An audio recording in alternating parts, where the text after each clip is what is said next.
एक बार की बात है, तथागत गौतम बुद्ध से उनके एक शिष्य ने पूछा कि कर्म क्या है। यह सुन गौतम बुद्ध ने मुस्कुराए और गौतम बुद्ध ने अपने शिष्य से कहा कि कर्म को समझने के लिए मैं तुम्हें एक कहानी सुनाता हूँ। इस कहानी से तुम समझ जाओ कि कर्म क्या है। बुलंदशहर का एक राजा घोड़े पर बैठकर अपने राज्य का भ्रमण कर रहा था। चारों तरफ भ्रमण करने के बाद वह एक दुकान के सामने आकर रुक गया।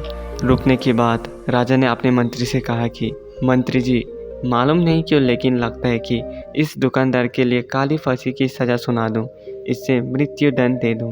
मंत्री राजा से इसका कारण पूछ पाते इससे पहले राजा आगे बढ़ गया।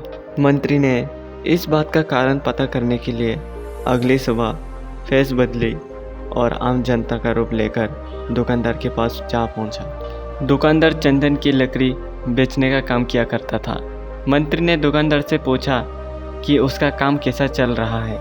तब दुकानदार ने बताया कि उसका बहुत बुरा हाल है। लोग उसकी दुकान पर आते हैं, चंदन को सुनकर उसकी प्रशंसा करते हैं, लेकिन खरीदता कोई नहीं। मैं सिर्फ इसी इंतज़ार में बैठा हूँ कि कब हमारे राज्य की राजा की मृत्यु हो और उनके अंत्येष्टि में मुझसे बहुत सारी चंदन की लकड़ी खरीदी जाएगी और शायद वहाँ से मेरे व्यापार में बढ़ोतरी होनी शुरू हो जाए। मंत्री को सारी बात समझ आ गई कि यही वो नकारात्मक विचार है जिसने राजा के मन को भी नकारात्मक किया। वो मंत्री बहुत बुद्धिमान था। उसने सोचा कि मैं आपसे थोड़ी चंदन की लकड़ियाँ खरीदना चाहता हूँ। यह सुनकर दुकानदार भी खुश हुआ और उसने सोचा कि चलो कुछ तो बिका। उसने चंदन की लकड़ी को कागज़ से लपेटा और अच्छी तरह से पैकिंग करके वो लकड़ी मंत्री को दी। मंत्री अगली सुबह चंदन की लकड़ी लेकर राजा के दरबार में पहुंचे और राजा से कहा कि महाराज, वो जो दुकानदार है उसने आपके लिए तोहफा के रूप में चंदन की लकड़ी भेजी है।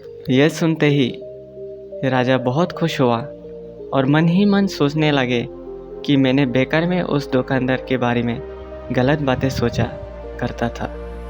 उसने चंदन की लकड़ी को हाथ में लिया।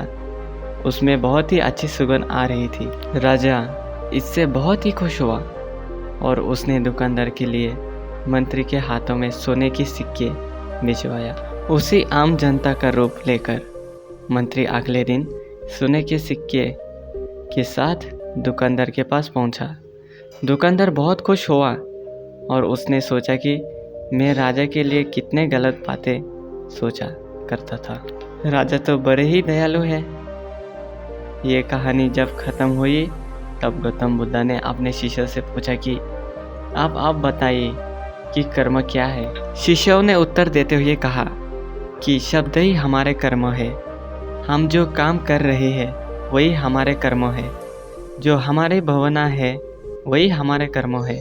गौतम बुद्ध ने सभी शिष्यों के जवाब सुनने के बाद कहा, आपके विचार ही आपके कर्म है। अगर आपने अपने विचारों पर नियंत्रण करना सीख लिया तब आप महान बन जाते हैं। जब आप अच्छा सोचते हैं तब आपके साथ अच्छा होता भी है। आपके विचार ही आपको अच्छा या बुरा बनाते हैं। धन्यवाद।